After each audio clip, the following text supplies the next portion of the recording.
Abu ɗan Damusa wanda yake a Kaduna Tudun Wada, Allah yi masa rasuwa ne a ranar Laraba da ta wuce, kuma tunda Laraba ta wuce ban yi magana akan shi ba, kasancewar akwai abubuwa da yawa da ban sani ba a tattare da shi. So bayan rasuwarsa da abokanansa da suke ta bayani da 'yan comment section, he na fahimta kuma na san abin da na sani. So ala kullu halin duk maganar da zaka yi irin wannan, ka bari he ka samu wani abu da ka sani sannan ka yi magana akan mutum. Na farko dai shi Abu ɗan Damusa musulmi ne, amma mutum ne wanda ya harka ta ƙauranci, harka ta caucau. So amma ga abin da mutane suke yawan faɗi shine, ni ban san meye sanadiyar rasuwar shi ba. 'Yan comment section duk ba su faɗi ba, he abokin shi guda ɗaya wanda ya ce jami'an tsaro ne suka yi salar rasuwarsa. Sannan kuma a comment section a cikin abokanansa da 'yan unguwarsu akwai abin da suka faɗa guda 2 zuwa 3 wanda jama'a sun ƙi lura kuma sun ƙi su faɗi wannan abin, amma an ɗabo laifuffukan shi da suka fi yawa ana faɗi. Misali shine, an ce shine ya kawo sulhu na sasanci na faɗa ya ƙare a Tudun Wada, ko in ce Kaduna gabaki ɗaya. Yanda wani abokin shi ke faɗi da kuma 'yan comment section sun ce wallahi yanzu ya aje harkar daba. Na ɗaya kenan. Abu na biyu, ba a wajen faɗan daba aka kashe shi ba. 'Yan comment section sun ƙi su lura da haka. Abu na uku, ko musulunci ya ce mai amfani da abin da muka gani. So a bidiyoyin shi da suke ta yawo, na ga bidiyoyin da yake rarraba ma yara kuɗi, na ga bidiyoyin da yake da riƙe da carbi. Duk wanda ya riƙe carbi ko kaƙi ko kaso lazimi yake yi. Sai abu na ƙarshe wanda jama'a ba su sani ba, shi zan ba da labari ne a rayuwar gabaki ɗaya wanda yake irin wannan rayuwa wanda wasu ba su sani ba, ni zan gaya musu. Kun ga wanda ga yana harkar a ƙauranci, harkar ƙauranci, kun san yaran Kano ne ke cewa daba, mu nan Katsina muna cewa ƙaura, wasu kuma suna cewa caucau, wasu kuma suna cewa dawa dai, sa'a dai, duk dai tafiyar ɗaya ne. So duk wanda kuka gani cikin wannan harkai, in dai har kun same shi cikin harkar nan, to ku yi masa addu'a kawai, Allah shirye shi. Harka ce mai mugun wahalar bari, saboda ni abin da na gani zan faɗa. Akwai wanda wannan shagon da kuke kallo, akwai yaro na wanda a shagon nan yana ɗaya daga cikin yaran kirki, bai ɗaukar kuɗinka, duk inda ka aike shi zai ji. Amma da tsotsayi kaddara ta rayuwa ta sa shi ya fara wannan harkai, wallahi da ya zama kaf garin mu an sa shi a wanted ana neman sa. Duk inda ya je ana farautar shi. Ƙarshe yaron nan iyayen kirki ne sai kai shi wata makaranta, ba na faɗi garin ba, karatun addinin Islam da na boko, ya zama mutumin kirki sosai. Amma wallahi duk da haka garin nan ya gagare shi zama. Me yasa? Da ya zo su wa'annan ƙaurayen da suka yi harkar da, akwai masu neman rayuwar shi, duk da ya tuba. Na ɗaya kenan. Na biyu, akwai yara wa'anda suna ganin shi shine matsayin oga, ko gida zai fito ka ga mutum sama da 15-20 suna bin bayan shi, gashi ya aje komai. Kuna ganewa? To kenan kun ga koda a ce mutum yana da niyyar bari, to wa'annan da suke neman rayuwar shi da kuma wa'annan mabiyan nashi su ne kalubale a gare shi. Mabiyanka za su yi ta ziga ka sana he oga he oga, kuma dole ne in sun je sun yi abu an san karkashin ka suke, za a ce kai. Kuna ganewa? Wani layin kuma baka isa ka gitta ba, akwai masu farautar rayuwarka koda ka aje. Kuma sannan irin wa'annan suna da bala'in mutunci, wallahi abin hannunsu bai tsole musu ido. Ku tambaya duk me wannan harkai, wallahi in dai yana da abu zai iya yi ma, zai iya baka abin da yake da shi gaba ɗaya. Saboda ni akwai abokina wanda tare muka yi kuruciya tun makarantar allo muna yara. Akwai yayarsa tana bashi abinci a unguwar da muke, in ta bashi shi kadai ya ci zai koshi, amma wallahi bai ci, ya nemo ni duk inda nake, ya dai mu ci tare. So baccin mun dawo daga makarantar allo, kun ga labari ne na wajen shekaru 20, ni na riga shi baro makaranta ma. Wannan labarin fariyali akai na kakka dauka wai kanzan kurege, na riga shi baro makaranta, amma da ya dawo Allah ya jarabce shi da irin wannan harkai. Wallahi hanaran tsoko shekaran jiya ranar Asabar na haɗe da shi,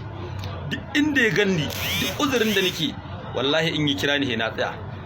kuma he ne masa alheri.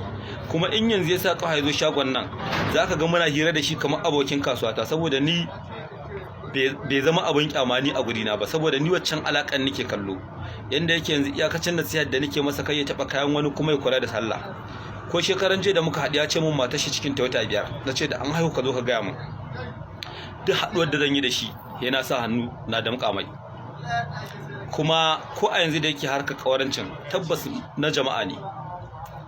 jama'a ne sannan akwai wani babba cikinsu a garin nan wallahi in ban da shi wani ɗan majalisar mu ba sai na faɗi kowa ne ba wallahi da tuni yana kiyama irin ƙauyakun nan ya je inda ba su zaman lahiya kun je san jihar Katsina ba sai na gaya muku ba su zaman lahiya ba tsaro an hana su noma da sauransu kawai ɗan majalisar nan gigi ya kwashe shi ya shiga wannan lungun ƙauyakan nan ƙauyawan nan da suka yi kan shi da makamai wallahi wannan ƙawaran ya babbake ya tare suka dinga sara suka dinga labta sanduna wallahi dai ce London ta dawo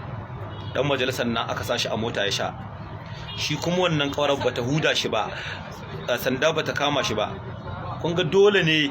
za ku rinka ganin alaƙai irin wa'annan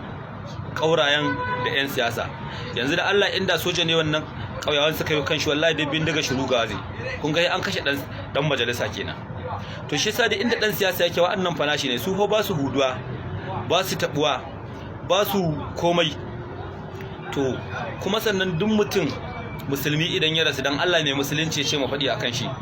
in dai an taba ganin yayi sallah ka ce Allah ya ji kanshi duk laifin da ya tsakanin shi da mahaliccin shi wannan babu ruwanka baka san zuciyar shi ba baka sanya Allah yake a gurin shi ba kuma mu ma da muke rayi ba fa mu san karshen mu ba ibadan ma da muke ba mu da garantinta a gurin Allah subhanahu wataala ka kuma ce fa annabawa ne ke cewa nafsi ta kansu suke annabawa fa to mu ma mi ta kanmu fal yaqul khairan aw yasmut in mutun ya rasu in dai musulmi ne Allah ya ji ganshi ba ruwanku da ku zo ku ta cewa ya zama izina kauraye ya mutu an huta waye this and that mutumin da aka ce ya kawo sulhu an daina fada sulhu alkhairi ne dukkan mutumin da ya kawo sulhu a wata al'umma ladan shi fa ba ya karama bace kuma na gani a comment section ba ɗaya ba biyu ba sun ce ya kawo sulhu wallahi ban san shi ba na imani da Allah in banda da ya rasu ban taba jin ana magana Abu Dan Damusa ba hana rantsuwa dai na san an ce akwai wani tsagera a Kaduna wanda ya gagara a wata unguwa tudun wada wata kila shi ne shekaru da dama ina jin labarin shi so amma da ya rasu na tsaya na dinga ganin shi da bunjuma riguna kuma he na gama kamar shi yana da sanya shigo mutane ka san in kai kaurin suna a gun mutane ko kana son shigowa he ka rinka yin gehi to amma duk da haka a yanda na kalli hotunan shi ban ga yayi hoto shi kadai ba he dai wanda aka mamaye shi aka dauka amma zan gan shi cikin mutane mutum ne na mutane yanda abokan shi suka ji mutuwan nan wallahi na tabbata yana kyautata musu to ku kiyayi mutum ne kyautatawa mutane